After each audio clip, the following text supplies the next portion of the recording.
Hello and welcome back to Season 3 of the Fresh Finds Podcast, the show about discovering new music with good people. I'm Ryan, and joining me this episode is Jam from the Atlanta post-hardcore band Cascadent. How are you doing, man? I'm doing really awesome. Excited to be here. Thanks for having me. Oh, yeah, absolutely. So do you want to just take a couple of minutes and introduce yourself and the band and the kind of music that you make and that sort of thing? Yeah, of course. That sounds great. Yeah, my name's Jam. Cascadent has been a band together out of Atlanta, Georgia for about 7 years now. We've been playing music together. There's a lot of variations on what you would describe the music. I think a lot of people would use post-hardcore. A lot of times we fit into that swancore mold. Nowadays, a lot of genres are kind of redundant. So one of the terms we've been using to sort of give people an idea of what to expect is Anime-Creditcore.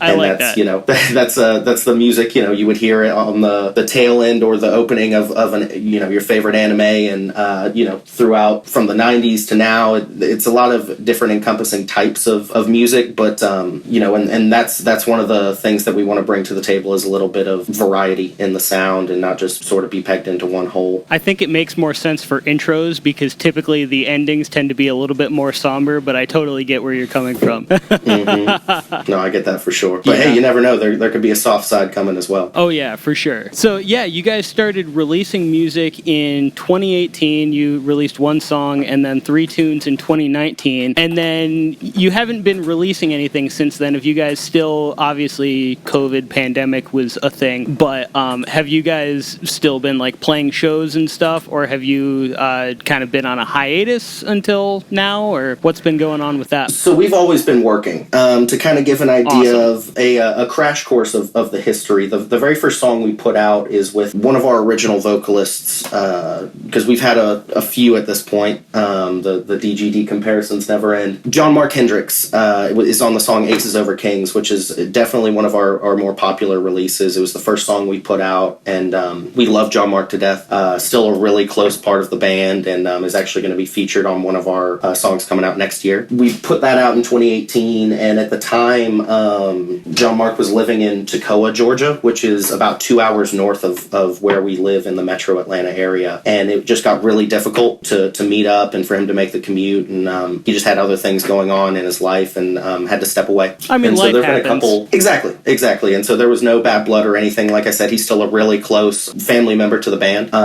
Actually, for the music video we're putting out this coming Tuesday on the 19th of September, he was a assistant director on, and so nice. Like I said, is very much still attached to the rest of the band. And after he left, we were an instrumental group for a while, searching for a new vocalist, and that's when we found our current vocalist, Bradley Pallone, who is just really awesome. He's incredible, an incredible songwriter, vocalist, collaborator. He's been with us since 2018, and every song we've released since then has been with him, and just seeing the journey he's gone on as a vocalist in growth. And a lot of that actually has to do with work that he put in with John Mark. There's another band that Brad plays in called Battle of Heart and Mind. It's another project of his, sort of a sibling project to ours, and they put out a record a year or two ago called Revisionism, and it's phenomenal, and you could just tell that there was this enormous growth that he had put in as a vocalist, and I was so excited to get him in the booth with us and work together, because a lot of our vocal and lyrical work is just done as a group. It's collaborative, and it's one of my favorite parts about Brad because of how humble he is as a musician and as a songwriter, and we all kind of, you know, share that load of creativity for different parts of these songs and this process, and it helps make it more of a unified effort. I like that, because I know that like a lot of the time, you know, writing and recording vocals can be the hardest part of a lot of projects, and really kind of like the most emotionally draining too. So I feel like to share that baggage can probably help a lot. I think so, but I think there'd be a lot of people who would, because it's such a personal thing, a lot of people may disagree because of the fact that, hey, I'm the one who's up here who's got to sing this stuff, not you. You know what I mean? I totally get that side of it too, for sure. Exactly. But when we heard that work that Brad did on the Battle record, we were just so excited. And back in 2020, myself and Jonathan Lee, who is our one of our guitar players, were living together, and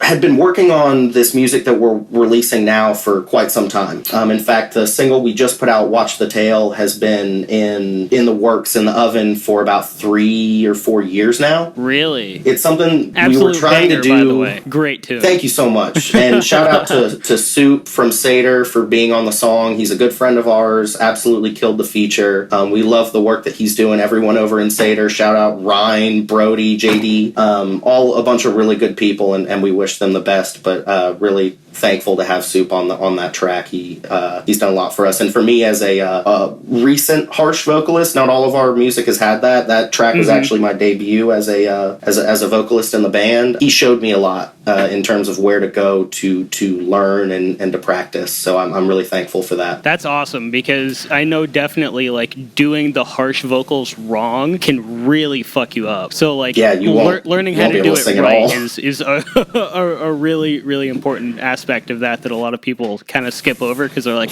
oh, I can just really push it, and like that's not the best way to go about it. Exactly. So we had put Watch the Tail together. We had worked on the song that we are about to release, Sunset in a Sense, and we kind of went through this lull in songwriting for a while, where we were just frustrated. We didn't really know why we couldn't just get it together, and when everything shut down in 2020, like I said, Jonathan and I were living together, and he got Guitar Pro, which, for those who don't know, is a guitar programming software. The way that I like to describe it to people is it almost makes songwriting like you're playing Roller Coaster Tycoon.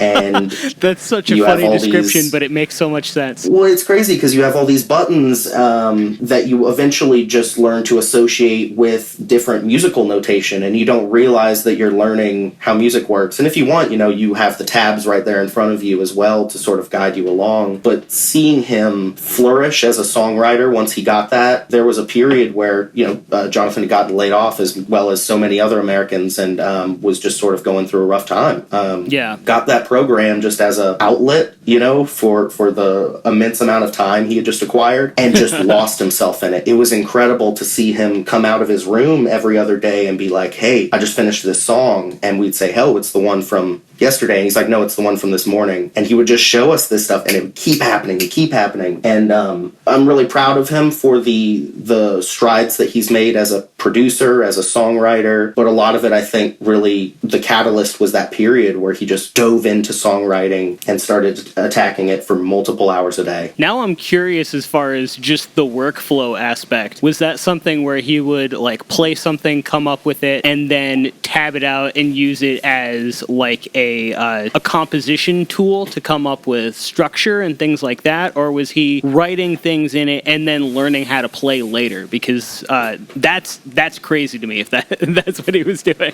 Yes to both. Okay. I think in a lot of ways, one of the benefits, just from an outside perspective, of seeing someone go through that process, and as a songwriter myself, it's really hard to be objective about something you're writing as you're writing it. Oh, 100%. Take out the personal side of, this is my art and creativity and all of that mess. It's really hard just to listen while you're focused on playing. And so what I've seen that gave him the opportunity to do was take himself out of it and just objectively look at these things he's writing. And, it allowed him to be his own second opinion in a way, to sort of filter it before, presenting it to the rest of us. And in a lot of ways, though, you'd catch him writing something that was just, absolutely ridiculous. And you see stuff like there's a guitar solo on the song that our next single, Sunset in a Sense, that is just absolutely bonkers, and it's got so much just sort of what's the word I'm looking for? He's just going up and down the neck. And when we got into the studio to play it, we ran into this period where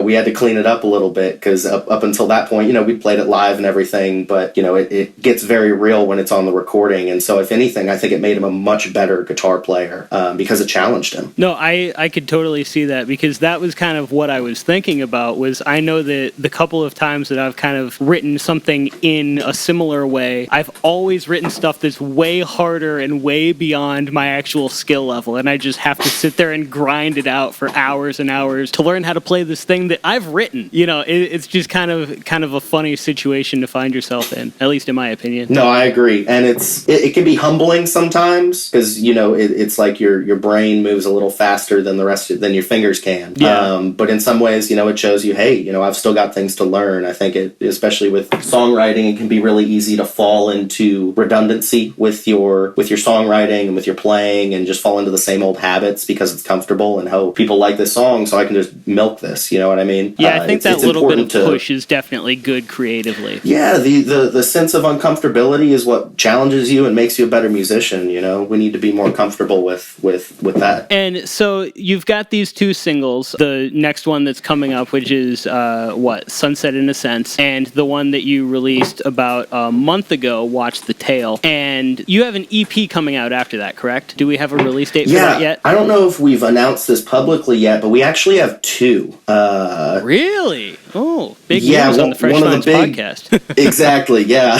Big scoop. One of the big benefits of that real explosive songwriting period that Jonathan went through during the pandemic is just there was a flurry of new music, and we've pretty much spent the last 3 years refining those songs, chiseling them from the beautiful pieces of marble that they were already, and just getting them into something that really fits the vision that we set out to achieve when we started as a band. And something I've sort of been reiterating to the guys lately is I love the songs that we have out right now. They're great tracks. They're really fun to play. We're very proud of them and the recording process. But I don't think until now we've really had a product that actually represents the original vision we had when we got together in 2016. And we're very proud of that because it's easy to poke holes in your own art. The own worst critic thing is a cliche, but it's because it's true. And obviously, I'm sure there's things that you ask anyone in the band that they think they could improve on. But I think I can speak for all of us when I say that we are so very proud of this stuff and what it represents in the work that we've put in over the last few years. Well, I'm really glad that you guys are finally hitting your stride, for sure. That's awesome. Is there anything else that you want to say about this upcoming EP or the upcoming song or anything like that before we move on to the next part of the episode? I'm sure I'll mention a few things throughout, just because some of the bands that we've got featured, have done things, to help us along the way. One of the bands, Big Yellow, Nico, was the director for our last two music videos. And, I'll get into it more when we talk about it, but just seeing someone that ambitious and professional at his age, because he's a young cat, he's like 21, 22 years old, is really impressive. And that's one of the things that I really love, and I'll talk about it more just about this community, is how professional and ambitious and smart that a lot of these, I call them kids, but they're grown-ups, but it's just really incredible to see, and the community around this Atlanta area is thriving, and it's exciting to see. But a lot of these two records wouldn't have happened without those people. And so, we owe a lot to people like, Corey Batista, Greg Hindler, Aaron Pace, for really helping us push this along. Hansel from Nightlife, Hansel Romero, mastered the record, and it's just really nice to get a lot of these different perspectives. So we're really excited to see what people think of it, and just are ready for it to be out. All right. And yeah, by the time this episode drops, that new song, Sunset in a Sense, should already be out, as far as the timeline that I am assuming is going to happen. So be sure to check that out at the very end of the episode. So moving on to the next part of the episode, this is what we really had to prepare for. And everybody at this point should know the deal, but we've both got 5 songs that we're going to share going back and forth. I'll have the first song, so you'll have the closer. Sound good to you? Sounds great. Awesome. So my first song, I found it in a kind of cool way, because a couple months ago, maybe a month and a half, something like that, I went to a kind of DIY-ish festival up in Bay City, Michigan called Excellency Fest. There were a lot of really cool bands there and everything, but one of the things that stood out to me was that there was a guy doing the old school thing of working the line and talking to people about their band and their new EP. Because back in Warped Tour era and stuff like that, that was a huge thing. You would see bands doing that all the time. They would come out and talk to people in the parking lot about their new record and stuff like that. But I feel like since social media has become an even bigger juggernaut with promotion and stuff like that, people aren't doing that as much anymore. So to me, that really made an impression. And this band is called Don't Bite Your Tongue, and this song is called She's My Favorite.